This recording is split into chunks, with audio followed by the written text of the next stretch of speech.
They did it. They really did it. I didn't think they could, but they did. House Republicans impeached DHS Secretary Alejandro Mayorkas. It doesn't even matter that Senate Republicans under Mitch McConnell are acting all huffy and puffy about it, and that it's unlikely a Democrat-controlled upper chamber will ever get the 2/3 vote needed to throw Mayorkas out from office on his backside.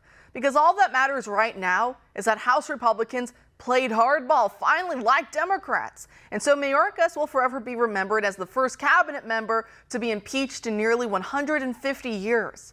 The DHS may want to argue in its response to the vote that this was a political stunt and that Mayorkas is not guilty of any high crimes and misdemeanors.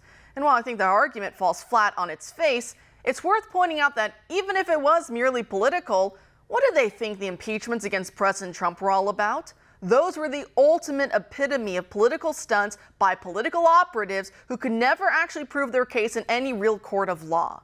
So what is good for the goose is indeed good for the gander. Democrats better wise up to the fact that Republicans are finally getting some fighting spirit in them. We aren't going to fall for the old trap anymore where we cry impotently.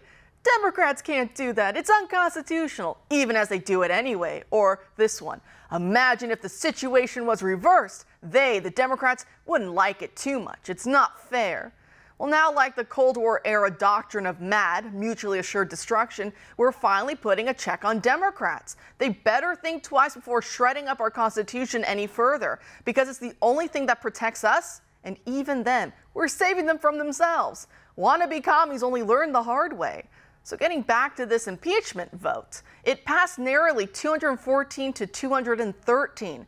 The same three Republicans opposed the move as last time. However, what allowed the motion to pass yesterday when it failed last week is that House Majority Leader Steve Scalise was able to return from his cancer treatment to cast a vote, tipping the scale in favor of impeaching Mayorkas. And the vote couldn't come at a better time. The New York Post is now reporting, quote, the Venezuelan gang Tren de Aragua, feared for how it tortures its victims, is setting up shop in New York City, police sources revealed to the Post.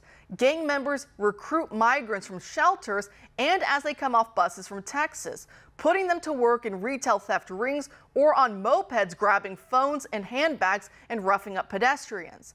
This is organized crime. It's just like the mafia, says Paul DiGiacomo, president of the city's Detectives Endowment Association, end quote. Or what about the fact that the gun woman with male aliases and bearing the cause of Palestine, who was killed over the weekend by off-duty cops while trying to shoot up celebrity pastor Joel Osteen's Texas megachurch, now appears to have been a deportable alien from El Salvador, deportable as recently as the year 2022. And yet, as this exclusive from PJ Media explains, she may have somehow voted in the 2020 election. And over in Massachusetts, where residents are being encouraged to open their homes to illegal immigrants, one woman took that literally. Lisa Hillenbrand tells local news that she loves having illegals from Haiti live with her because they cook and clean for her. It's like we reinvented slavery or indentured servitude. Progress, I guess. Take a look. Lisa says she feels like she has her own personal chef, as Wildande loves cooking. It's a delight, and it's really fun having them. Many are now wondering when this sort of living arrangement might be mandated, especially as all available shelter space to house illegals fills up and yet more keep pouring right in.